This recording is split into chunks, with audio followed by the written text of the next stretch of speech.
काजी कैसे बानी रउआ लोग। हम आप सबके दोस्त गीतकार गोविंद कवि जी आ गए हैं आप सबके बीच में फिर एक बार एक नए धमाकेदार गीत एक नए मैटर के साथ। आज हम आप लोग के लिए छठ सॉन्ग, छठ महापूजा भोजपुरी सॉन्ग लेके आए हुए हैं। उम्मीद है आप सबको जरूर पसंद आएगा। काफ़ी लंबा समय हो गया हमारे चैनल पे हमको वीडियो डाले हुए। मुझे पता है मेरे सिंगर भाई मेरे वीडियो का बेसब्री से इंतज़ार कर रहे हैं और मेरे कितने सिंगर भाई ने मुझे मैसेज किया, कमेंट भी किया है कि भैया अगला सॉन्ग कब आने वाला है। तो कुछ पर्सनली मैटर या कुछ पर्सनली प्रोजेक्ट की वजह से थोड़ी व्यस्तता चल रही थी, जिसकी वजह से हम आप लोग को अपना समय नहीं दे पाए, जिसकी वजह से थोड़ा विलम्ब हो गया है, हम वीडियो नहीं डाल पाए हैं। लेकिन अब लगातार फिर से चालू होगा और आप लोग को हम ऐसे ही अच्छे से अच्छा बढ़िया वीडियो लाते रहेंगे और आप लोग को हिट से हिट बढ़िया मैटर देते रहेंगे। तो जिस किसी सिंगर भाई ने अभी तक हमारे चैनल को सब्सक्राइब नहीं किया है, प्लीज़ चैनल को सब्सक्राइब करें। वीडियो अच्छा लगे तो लाइक करें, एक प्यारा सा कमेंट करना ना भूलें। देर ना करते हुए चलते हैं गाने के मुखड़े की तरफ। अगर किसी सिंगर भाई को ट्रैक की प्रॉब्लम हो रही है तो दिए गए नंबर पर संपर्क करके कोई भी न्यू ट्रैक, ओल्ड ट्रैक कम बजट में अच्छा से अच्छा बढ़िया ट्रैक हमारे द्वारा प्राप्त कर सकते हैं।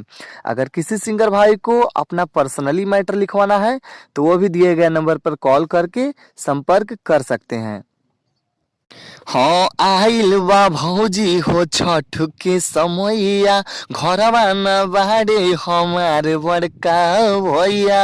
अरे बड़का ए आइल बा भौजी हो छठ के समैया, घरवा न बाड़े हमार बड़का भैया।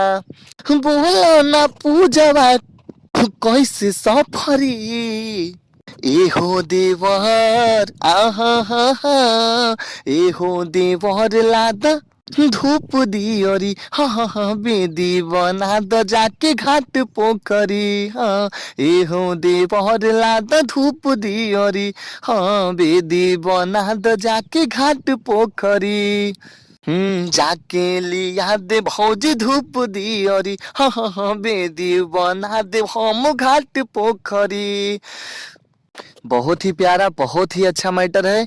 जिस किसी भी सिंगर भाई को रिकॉर्डिंग करवाना है अपनी मधुर आवाज़ में जाके रिकॉर्डिंग करवा सकते हैं। सॉन्ग हमारी तरफ से बिल्कुल फ्री है।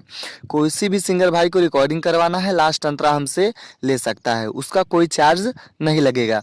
अगर कोई सिंगर भाई अपना पर्सनली मैटर लिखवाना चाहता है तो उसका ज़रूर कुछ न कुछ चार्ज लगेगा। देर न करते हुए चलते हैं गाने के अंतरे की तरफ। हाँ तू ही कुछ कर ना पैया हो, सैया के दुलार देवर भैया हो। तू ही कुछ कर ना पैया हो, सैया के दुलार देवर भैया हो। चिंता नहीं कर भाऊ जाई हो, हम जाके सामान सब ले आई हो।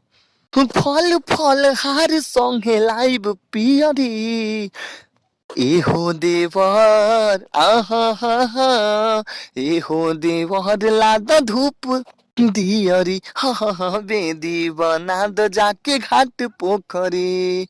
एहो देवर लाद धूप दियरी बेदी बना द जाके घाट पोखरी।